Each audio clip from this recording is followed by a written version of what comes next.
ఉదయం ఆఫీస్కు వస్తుంటే ఎండ, సాయంత్రం ఇంటికి వెళ్తుంటే వాన. ఎలాగోలా తడుచుకుంటూ ఇంటికి వెళ్ళి కాస్త రిలాక్స్ అవుదాము అనుకుంటే చాలాసార్లు కరెంటు ఉండడం లేదు. ఇక అప్పటి వరకు కురిసిన వాన ఏమవుతుందో ఏమో గానీ వెంటనే ఉక్కపోత మొదలవుతుంది.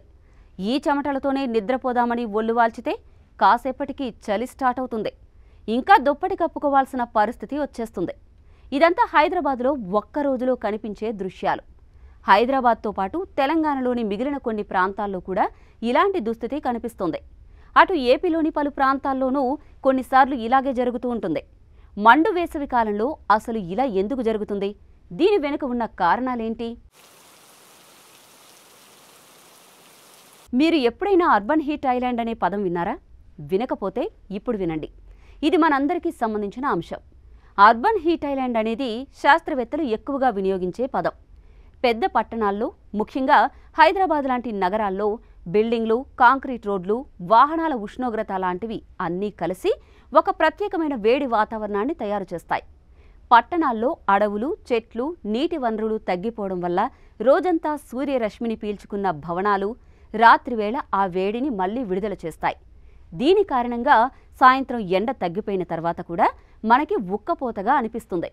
గ్రామాల్లో అదే సమయంలో వాతావరణం చల్లగా ఉంటుంది. ఎందుకంటే అక్కడ నేల, చెట్లు వేడిని పీల్చుకుని తిరిగి విడుదల చేయడం తక్కువ. ఇటు హైదరాబాద్కి మాత్రం ప్రకృతితో ఉన్న సంబంధం చాలా తక్కువ. దీని కారణంగా అర్బన్ హీట్ ఐలాండ్ ఎఫెక్ట్ స్పష్టంగా కనిపిస్తుంది. దీనివల్ల నగరాల్లో ఉష్ణోగ్రతలు చుట్టుపక్కల గ్రామాలతో పోల్చితే కనీసం 3 నుండి 7 డిగ్రీల వరకు ఎక్కువగా ఉంటాయి. అసలు వేసవిలో వేడి ఎక్కువగా అనిపించడానికి ఇది కూడా పెద్ద కారణం.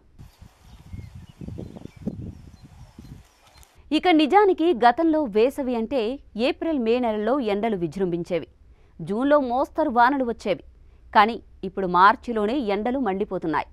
ఏప్రిల్లో పగలే బయటకు వెళ్లలేనంత ఘోరంగా ఉంటుంది. కానీ సాయంత్రం అవ్వగానే మబ్బులు, విపరీత గాలులు, ఆ వెంటనే వర్షం. ఇలా విపరీతంగా మారుతున్న ఈ వాతావరణం వెనుక పెద్ద కారణం క్లైమేట్ చేంజ్. మనం పెద్దగా పట్టించుకోకుండా వదిలేసిన గ్లోబల్ వార్మింగ్ ఇప్పుడు నిద్రలేచిన రాక్షసిలా మారుతోంది.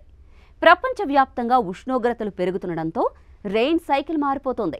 ఎండలు ఎక్కువగా పడే కాలాల్లో వానలు పడ్డం, వాన పడే కాలాల్లో ఎండలు రావడం లాంటి అసహజ పరిస్థితులు పెరిగిపోతున్నాయి. ఇది ఒకరోజు లేదా ఒక సంవత్సరం సమస్య కాదు. మనిషి సృష్టించిన దీర్ఘకాలిక మార్పుల ఫలితమే ఇదే. ఇంకో ముఖ్యమైన విషయం ఏంటంటే మన నగరాల అభివృద్ధి విధానం కూడా ఈ గందరగోళానికి కారణం. మనం ప్లానింగ్ లేకుండా రోడ్లు వేస్తాం, అపార్ట్మెంట్లు కడతాం, టౌన్షిప్లు నిర్మిస్తాం. కానీ మధ్యలో ఒక్క చెట్టుకైనా చోటు ఇవ్వం. చెట్లు కేవలం ఊపిరి ఇచ్చే సంజీవిని మాత్రమే కాదు, అది వేడి తట్టుకోవడానికి సహాయపడే సహజ కూలర్లు కూడా. ఇవి లేకపోవడంతో మన చుట్టూ వాతావరణం వేడిగా మారిపోతుంది. అలాగే డ్రైనేజీ సిస్టమ్ సరిగ్గా లేకపోవడంతో వర్షం కురిసిన వెంటనే నీరు పోవడానికి దారి ఉండడం లేదు. ఆ వేడి, ఆ తడి కలిసి మనల్ని చికాకు పెడుతున్నాయి. తడిచిన నేల వేడిగా మారి ఉక్కపోతకు దారి తీస్తోంది. నిజానికి మనం నిర్మించే ప్రతి పెట్రోల్ బంక్, అపార్ట్మెంట్ లేదా కాంప్లెక్స్కి ఎదురుగా 2 చెట్లు నాటినా ఈ వేడి నుండి తట్టుకోవచ్చు. కానీ మనం అలా చేయడం లేదు. మోడర్న్ సిటీ అంటే స్టైల్, బిల్డింగ్లు, గ్లాసు భవనాలు కాదు. స్మార్ట్ ప్లానింగ్, పచ్చదనం, సహజ నీటి వనరులతో కూడిన పట్టణమే నిజమైన అభివృద్ధి. మనం అలా ఆలోచించకపోవడమే ఇప్పుడు ఈ పరిస్థితికి ప్రధాన కారణం. మొత్తంగా చూస్తే మనం ఎదుర్కొంటున్న చిత్ర విచిత్ర పరిస్థితులకు మనిషి స్వార్థమే కారణం.